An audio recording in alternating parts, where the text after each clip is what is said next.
pushing forward, and we're reading between the lines of President Obama's history-making speech. He was talking to Muslims in Cairo, Egypt today, but he was addressing the world. It was part presidential address, part sermon, and a full-on push for equal rights. I am convinced that our daughters can contribute just as much to society as our sons.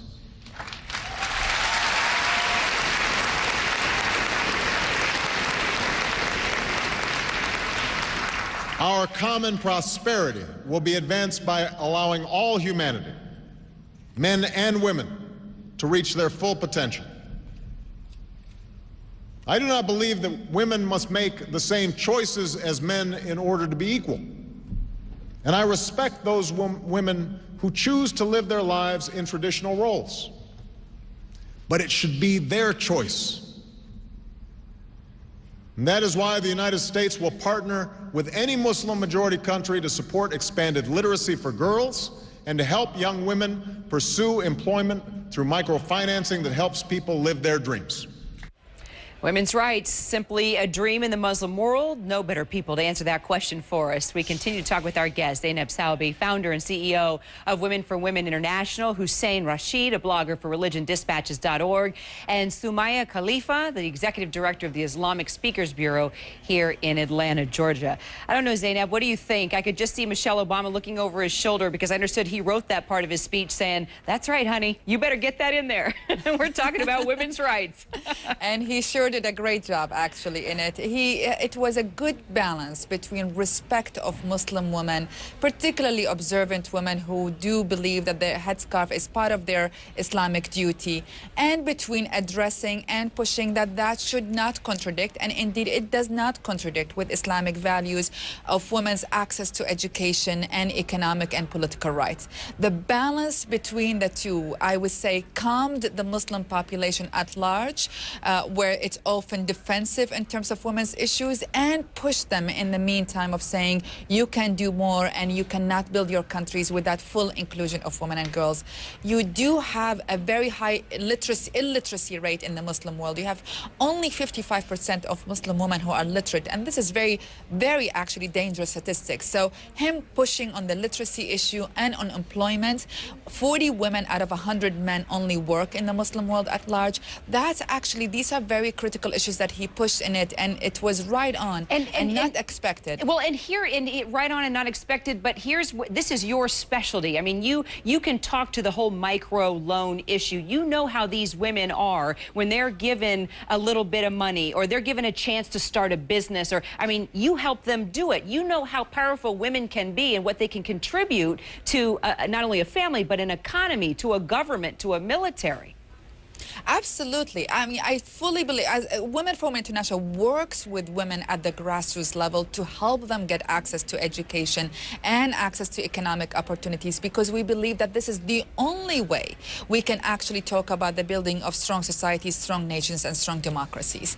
And that very much applies not only in the Middle East, but all over the world. I just came from Iraq, where you have 76% of Iraqi women not sending their daughters to school. This is very dangerous. You can't talk about the future of Iraq if you don't address this crisis of girls not going to school.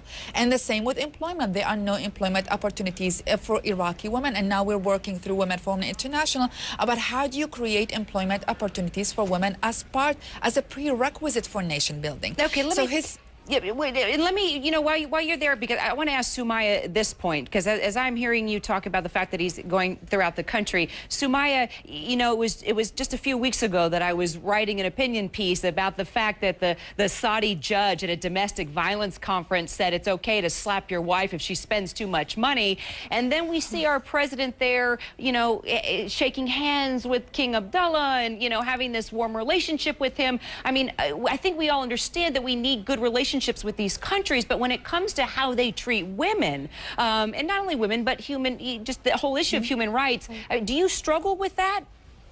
Well, I think the president did a great job. His speech was very balanced in terms of talking about all those points. I think we need to step back and look at what is taught from a religious perspective in the religion and the true interpretation of the meaning of certain verses. And also the status of women in Islam. Women in Islam were given the right to education over 1,400 years ago, and there are a lot of prophetic sayings that do support that. So I think for Muslims to rediscover their religion and know the status of women in that religion.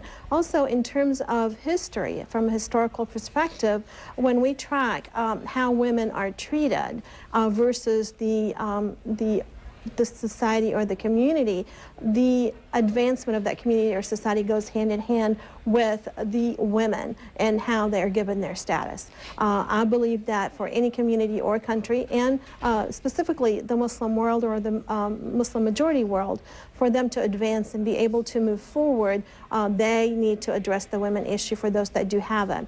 I also like the point that President Obama made actually too, his reference to his daughters. That gave it a real personal sense.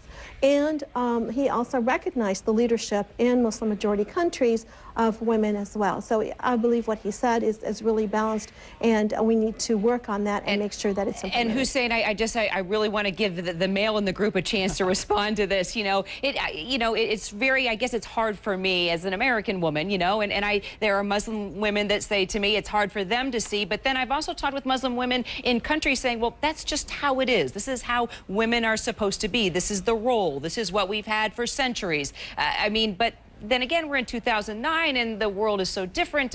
How do you make sense of it? I think I just want to echo some of the comments that have been made already.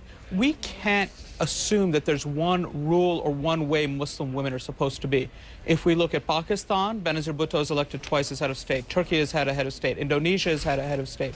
Bangladesh has had 2 female heads of state. So clearly women aren't just meant to be, Muslim women aren't just meant to be at home. They are meant to be out there, meant to get educated.